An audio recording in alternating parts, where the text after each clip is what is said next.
And now I want to bring you a legendary name in the world of deepwater exploration and ocean engineering. Retired U.S. Navy Captain Don Walsh is a former submarine commander and this country's very first ever submersible pilot. Captain, thank you so much for agreeing to do this interview tonight. You're just the perfect expertise for this. I'm going to start with a very simple question. Do you have optimism that they are going to be able to find this vessel? No. That's a hard answer to hear. Tell me why you feel this way. I've been around this business for more than 60 years, and I've seen a whole lot of things. I'm one of the signatories on that letter you're talking about, the New York Times, because those of us in the deep submergence business are really concerned. We only need one accident to get everybody excited and start questioning whether or not this was a safe kind of business, that is, putting man in submersibles, whether that man paid for a ticket or as a researcher or just doing some useful work in the ocean. And so it put a stain on all of us if they had an accident. And that's why we were trying to offer some cautionary advice to OceanGate, but clearly it wasn't taken. It's hard to have this conversation given that Stockton Rush, the CEO of OceanGate, is one of the people on board right now whose life is in peril. But I do want to dig in a little deeper on this with you if I can. And thank you for, informing me that you're one of the signatories on the letter. Can you help me understand the viewport, which is the big window through which the passengers and the pilot can see what's outside, presumably to see the wreck of the Titanic, presumably to see the flora, the fauna underwater. Is that the issue of this experimental craft, that the way the viewport was constructed, the engineering that allowed for that viewing port? Well, as I recall, the viewport, as produced by the manufacturer, was not rated for that kind of depth.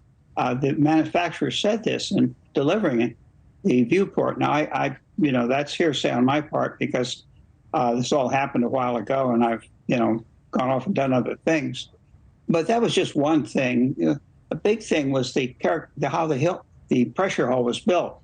It's a wound filament, sort of like fiberglass. I'm simplifying, but it's not solid metal.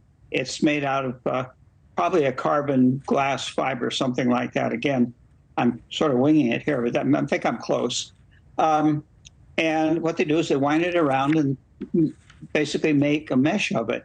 Well, that's really good for internal pressure. In fact, the rocket motors for many missiles use that kind of structure because if you've got the pressure inside, then and you're containing it with this woven fabric, if you will, it's very, very strong. But if the pressure's on the outside, we just don't know enough about that. And all of the protocols that we follow in building these manned submersibles or any kind of pressure, human occupancy pressure vessels like a diving chamber, things like that, we make out of conventional materials like metals, metallic materials, steel, titanium. We know how to do that. We know how to design. We know how to test them, and we know how to measure the stresses and strains put on them. But this filament type of thing, we have no guidance on that.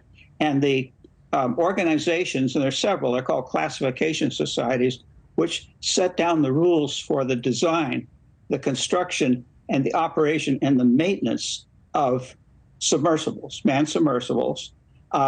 And they have inspectors at every stage of the way. So everything has to get approved and signed off. You're built to a standard set of issues. I'm on one of the advisory committees for the American Bureau of Shipping, which is the US-based classification side. They do tankers, cargo ships, and submarines, submersibles. So it's all out there. Why they wanted to do this radical type of hull design, we just could never figure out, we being sort of our community. And that was the essence of our cautionary letter. Thank you for watching. Go to newsnationnow.com to find NewsNation on your television provider. And don't forget to click the red subscribe button below to get more of NewsNation's fact-driven, unbiased coverage.